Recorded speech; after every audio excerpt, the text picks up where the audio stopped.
నమస్తే, welcome to our channel. నేను విశాల్ని. స్టూడియోలో మన ముందు అనలిస్ట్ అశోక్ కుమార్ గారు ఉన్నారు. వారిని అడిగి కొన్ని విషయాలు మనం తెలుసుకుందాం. నమస్కారం అశోక్ గారు. నమస్తే. గత వైసీపీ హయాంలో తిరుమల తిరుపతి దేవస్థానంలో చైర్మన్ గా చేసిన భూమర్ కరుణాకర్ రెడ్డి ఈ రోజు వాళ్ళ హౌస్ అరెస్ట్ చేశారు. అయితే దీనికి మాజీ మంత్రి రోజా ధర్నా చేస్తుంది. ఎందుకు చేస్తుంది? దీని మీద మీ స్పందన ఏంటి? మొత్తం విషయం ఎక్కడ స్టార్ట్ అయిపోయిందంటే, మన రాష్ట్రంలో ఏదైతే ఒక చిన్నపాటి అవకాశం వచ్చాయని ఎక్కడైనా ఒక శవం కనిపించాం కూడా ఈ శవరాజకీయం అనేది ఎక్కువైపోయింది. ముఖ్యంగా ఇది మనం ఇప్పుడు ఒక టాపిక్ తీసుకున్నాము, టీటీడీ అంటే తిరుమల తిరుపతి దేవస్థానానికి సంబంధించిన టాపిక్. అది కేవలం మన రాష్ట్రం పక్కనటువంటి కర్ణాటక, తమిళనాడు, ఇండియా వ్యాప్తంగా కాదు, స్పెయిన్, ఇటలీ, ఆస్ట్రేలియా నుంచి కూడా ఒక సంవత్సరంలో కొన్ని వేల కొద్ది లక్షల కొద్ది మంది భక్తులు వస్తూ ఉంటారు ఈ యొక్క తిరుమల కొండపైకి. అయితే ఇప్పుడు మనం వింటున్నటువంటి ఆరోపణ ఏంటంటే, ఈ కూటమి ప్రభుత్వం పైన భూమన కరుణాకర్ రెడ్డి లాస్ట్ ఒక వారం 10 రోజులుగా అనేక అసత్య ప్రచారాలు, అదేవిధంగా ఛాలెంజ్లు విసురుతా ఉన్నాడు. ఆయన విసురుతున్నటువంటి ఛాలెంజ్ ఏంటంటే, అక్కడ గోవులు అధికాధికంగా ఎక్కువ చనిపోయినాయి ఈ యొక్క కూటమి ప్రభుత్వంలో, అంటే వాటి యొక్క సంరక్షణ ఈ యొక్క కూటమి ప్రభుత్వం తీసుకోలేదు అని ఆయన చెప్తున్నటువంటి ప్రధానమైన ఆరోపణ. దీనికి ప్రతిస్పందిస్తూ బిఆర్ నాయుడు గారు, ఎవరైతే ఇప్పుడున్నటువంటి టీటీడీ చైర్మన్ గారు ఉన్నారో, దాంతోపాటు ఈవో, వీళ్ళందరూ ఏదైనా అంటే వాళ్ళు చేస్తున్నటువంటి మంచి అదే పనిగా చెప్పుకోవడం ఏమున్నది, వేరే వాళ్ళు వీళ్ళపైన బురద రుద్దినప్పుడు ఖచ్చితంగా చెప్పుకోవాలి. దాంతోపాటు ఇట్స్ ఏ సెన్సిటివ్ ఇష్యూ ఈ టీటీడీకి సంబంధించి.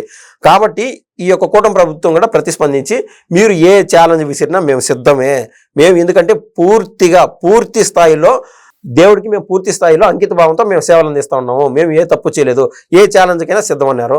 ఇప్పుడు ఇక్కడ సమస్య ఏంటంటే, భూమన కరుణాకర్ రెడ్డితో పాటు వందలాది మంది వైసీపీ వారిని తీసుకొని ఆ గోశాలకు పోవాలా అని చెప్పి ఆయన పెడుతున్నటువంటి కండిషన్. అందుకు ఏ ప్రభుత్వం ఎక్కడ ఒప్పుకుంటుంది? ఒప్పుకునే సమస్య లేదు. అది ఆంధ్రానా, తెలంగాణ, లేకుండా ఉంటే మహారాష్ట్రాన్ని ఏ ప్రభుత్వం కూడా ఒప్పుకోదు. ముఖ్యంగా ఆంధ్ర రాష్ట్రంలో ఖచ్చితంగా ఒప్పుకోకూడదు.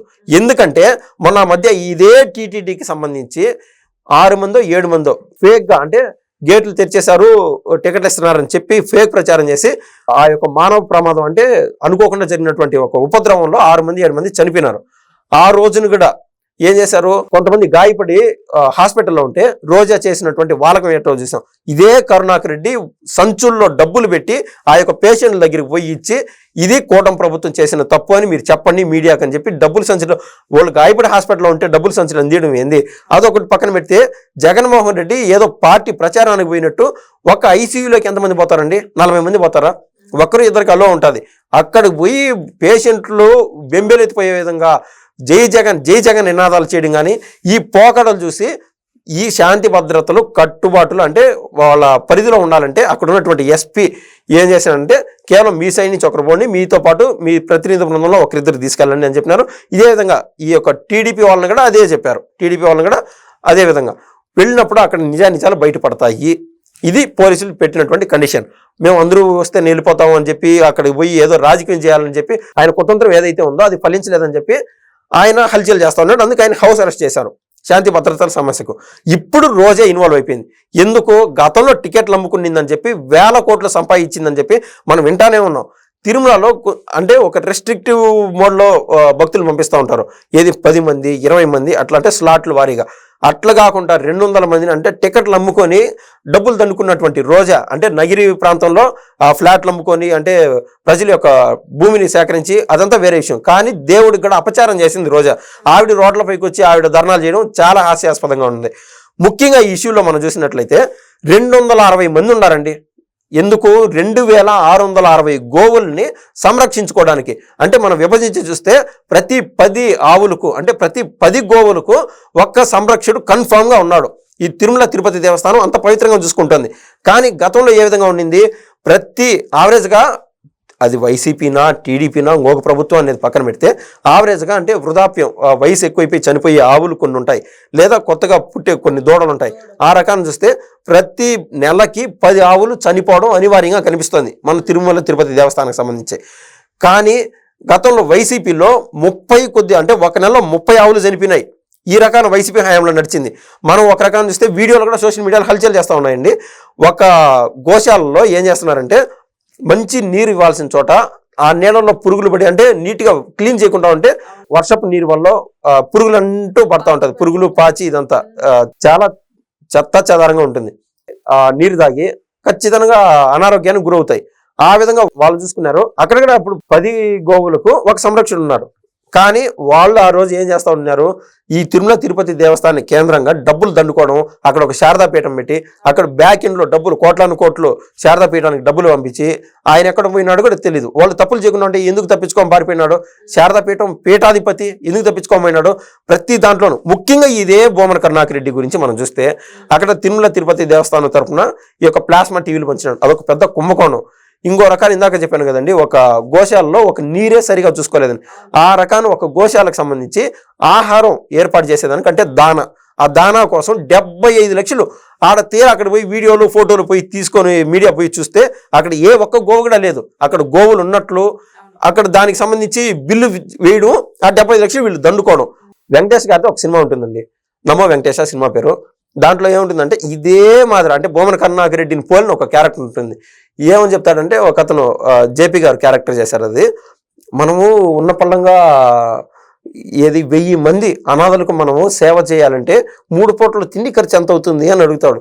పక్కనున్నటువంటి ఒక పిఏ స్టన్ అయిపోయి, అయ్యా నీలో ఇంత సేవా దృక్పథం ఎలా అలవడిందని చెప్పి ఆయన సుబ్రహ్మణ్యం ఆయన ఒక ఆశ్చర్యం వ్యక్తం చేస్తాడు. నువ్వు చెప్పురా అని చెప్తే పులుసు, రసము, పచ్చడి ఎన్ని పెడతాం, 3 పూటలో ఎంత అవుతుంది అంటే ఆయన క్యాల్కులేషన్ చేసి పలానా చెప్తాడు. సరే, వాళ్ళ వసతి, వాళ్ళ నీళ్లు ఎన్ని క్యాల్కులేషన్ చేస్తే పలానా డబ్బులు అమౌంట్ కనిపిస్తుంది. అదంతా ఎక్కడ బాబుగారు, నీలో ఇంత మార్పు ఎక్కడొచ్చింది బాబుగారు అంటే, అరే మూర్ఖుడా, ఇదంతా పేపర్ పైన ఉంటాయిరా, అది ఎందుకు అంటే డబ్బులు దండుకోవడానికి గవర్నమెంట్ నుంచి. ఈ రకాన 75 లక్షల రూపాయలు దానాకి నువ్వు ఏదైనా తప్పులు చేయి, మీ తప్పులు సహజమైపోయినాయి, పెద్ద మ్యాటర్ ఏం కాదు. గోవులు పవిత్రంగా చూసుకునేటువంటి టీటీడీకి సంబంధించి దేవుడికి సంబంధించిన గోవుల్లో కూడా నువ్వు డబ్బులు కొట్టేసావు అంటే ఎంత భక్తులు, ఇది చెప్పలేమండి, సెన్సిటివ్ ఇష్యూ. ఇవి వాళ్ళు దొంగ అన్నట్లు వీళ్ళు టీడీపీ ప్రభుత్వం అని చెప్తా ఉంటే హాస్యాస్పదంగా ఉన్నది. ఇదే భూమన కరుణాకర్ రెడ్డి గతంలో తిరుమలలో ఉన్నటువంటి ఆ దేవుణ్ణి, ఆ నల్లరాయిని ఏ రోజుకైనా పెకలించేస్తాను అని చెప్పినాడు. అటువంటి ఆయనకి వీళ్ళు టీటీడీ చైర్మన్షిప్ ఇవ్వడం. ఇదే భూమన కరుణాకర్ రెడ్డి వాళ్ళ కూతురికి నీహారెడ్డికి క్రిస్టియానిటీ మతంతో పెళ్లి చేశాడు. ఆయనే ఆ చైర్మన్షిప్లో కూర్చొని పెట్టడం భావ్యమైన ఎంత మేర. ఇదే బిఆర్ నాయుడు గారు ఈ లడ్డు కల్తీ జరుగుతుందని చెప్పి లబోదిబో అని చెప్పి TV5 చైర్మన్ ఆయన. తొలి 1 సంవత్సరం పోయి, అంటే పరమ భక్తుడు సంవత్సరానికి 5 సార్లు వెళ్తా ఉంటాడు. ఇలా కల్తీ జరుగుతుంది 1 సంవత్సరం నెత్తి నోరు బాదుకొని ఎన్నిసార్లు చెప్పినా కూడా గవర్నమెంట్ స్పందించాల. లాస్ట్ 4 ఏళ్ళు, అంటే వైసీపీ గవర్నమెంట్లోనే లాస్ట్ 4 ఏళ్ళు తిరుమల తిరుపతి దేవస్థానం గడపే తొక్కలేదు ఆయన. అంటే దేవుడిని అంత అపచారం చేస్తాను, నేను అడుగు పెట్టను అని చెప్పి అంత భీష్మించుకున్నాడు ఆయన. దేవుడు అంటే అంత కమిట్మెంట్, అంత భక్తి ఉంది ఆయనకి.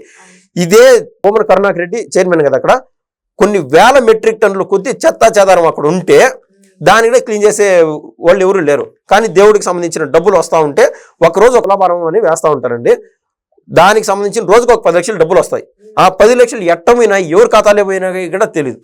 ప్రతి ఒక్కటి నేనంటాను ఏంటంటే, ఫైనల్గా ఈ రోజారెడ్డి కానీ అదేవిధంగా ఈ భూమన కరుణాకర్ రెడ్డి కానీ సర్కిల్ లేకొచ్చి మీడియా పరంగా హైలైట్ అయ్యి జగన్మోహన్ రెడ్డి కళ్ళల్లో పడి వైసీపీకి మైలేజ్ తీసుకురావాలని ఏ విధంగా అయితే ఆశపడుతున్నారో నేను వాళ్ళకి నిజంగా హ్యాట్స్ ఆఫ్ చెప్తున్నా.